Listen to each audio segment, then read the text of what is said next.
Okay, so what I wanted to do today is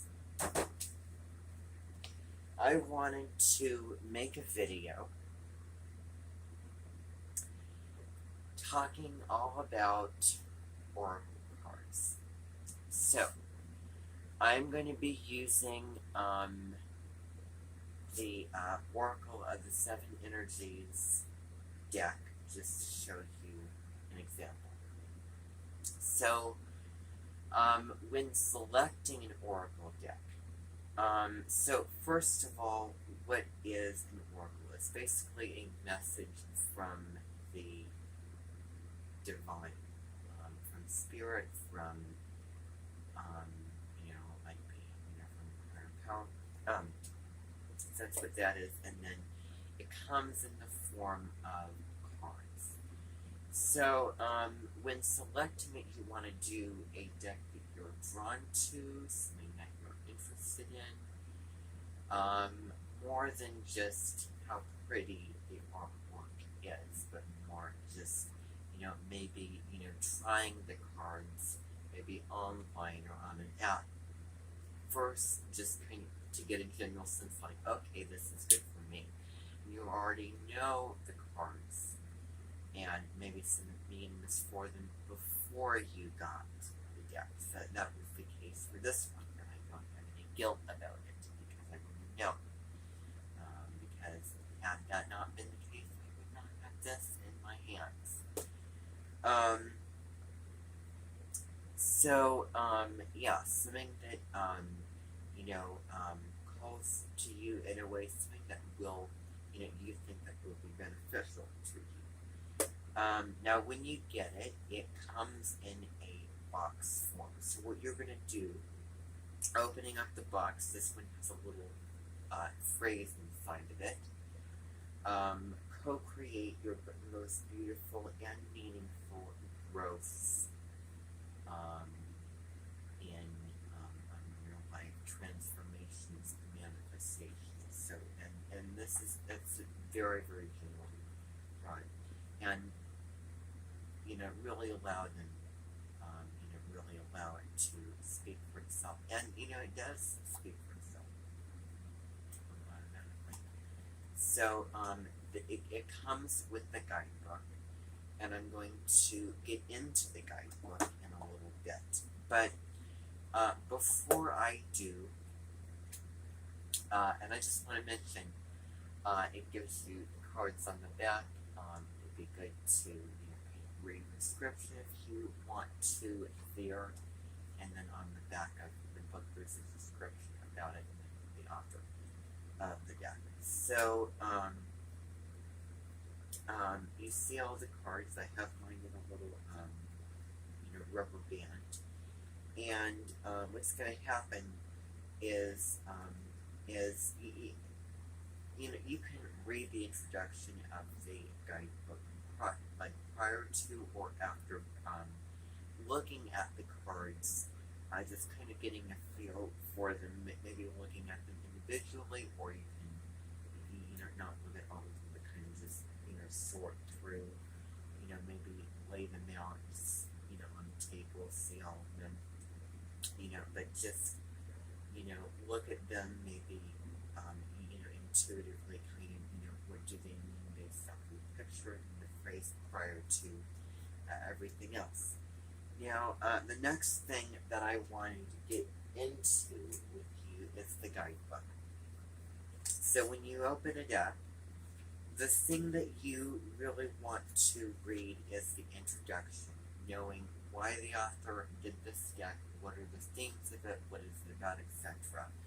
So, for example, in this one, when it gets to, per se, the themes of the deck, it talks about the seven energies, which happens to be the title of it. So I would say reading this, just kind of looking at this and understanding kind of what these themes are, just you don't have to remember and memorize them, but know that they do go chronologically as the cards go through, and to have that understanding, knowledge, and awareness of what these energies are, so that they can naturally be applied to the cards.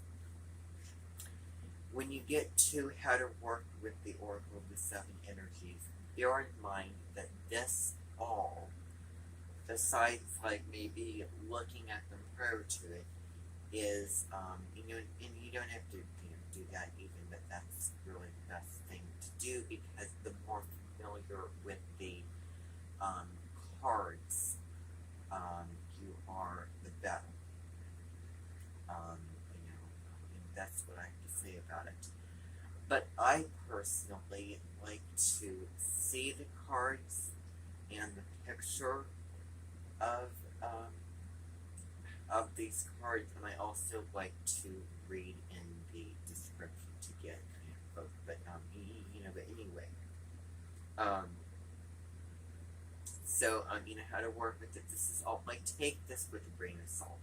Take this as suggestions, things to consider, recommendations, all this type of stuff when it gets into meditating and praying, all this type of stuff. But there's things to be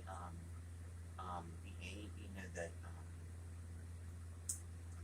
you can take away from it. For example, these questions are good, things to maybe write down, or and these spreads are good recommendations. But you can make your own spreads, laying out the cards, and you can use the card to think. It's intuitive. Maybe it really depends on the card itself. And then you can also read the how will this serve you, and then it breaks down in the guidebook the energies. So what you're going to do, and you can, some might have really, really good intuition for knowing what they mean in all of that. What these cards mean. But still, when you pull a card, for example, let's just say I just pulled card number 36, Seeing Beyond. There's 49 cards in this set. None of them are in the protection marks. They're all upright. So I would look at it first and see, like, okay, what does this imply? Then I would look in the book to, find the card, the number for it, and then you would just read about it. And maybe sit, think about it, how to place your life. And I know that I will really see these cards and understand the messages of them, but I still like to read the things in there to get it in the form. That's just me personally, and I just don't like that indecisiveness about it. So, now when it comes to, and the difference between these and tarot cards, so predictive that they just are fixed, set in stone. Oh, this is going to happen. These are more prescriptive. These are kind of, giving you, like, this is what, you should be, mindful of or consider doing, intuitively, whatever, for your highest good. So this is what these are. And these are somewhat predictive, aligning with, your intuition. Well, I don't know. But so, there's a lot of, synchronicities and serendipities. And I know that I'm going to stop watching Paul Dark read, just because it's giving me perspective on it. I want to view these in a different way and really speak for themselves. So, don't take these too seriously, and just kind of see, what you want to do at certain times, and whenever you do would be fine.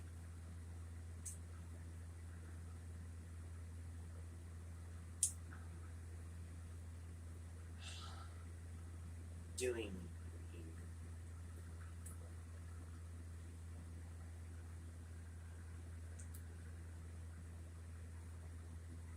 So,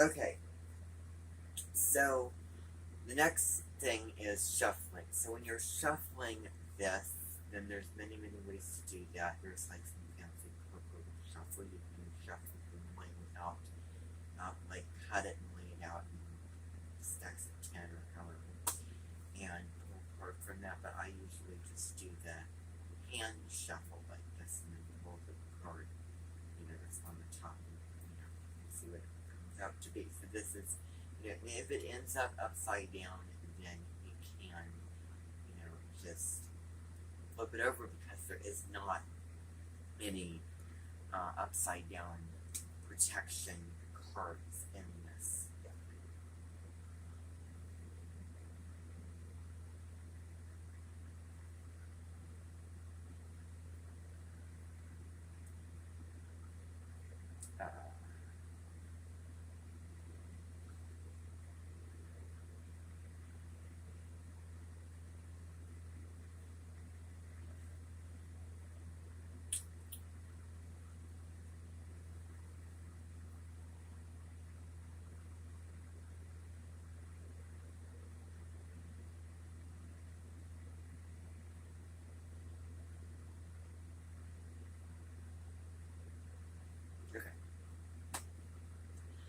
So, yeah, so that is that, and then the jumper cards you can pull out or, put back on, whatever you choose to do, and it doesn't matter if you pull from the bottom, middle, or top. I just usually pull from the top. You can see why this is so important to have the physical part.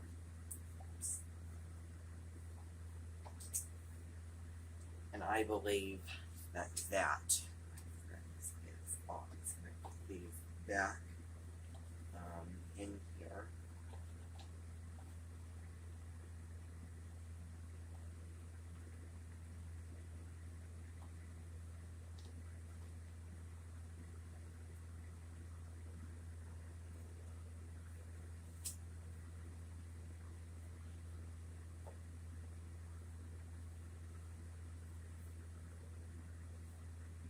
Doesn't matter if you, when you look in the book, don't look in the book, whatever you want to do. Feel comfortable with it a certain time. So, thanks for watching.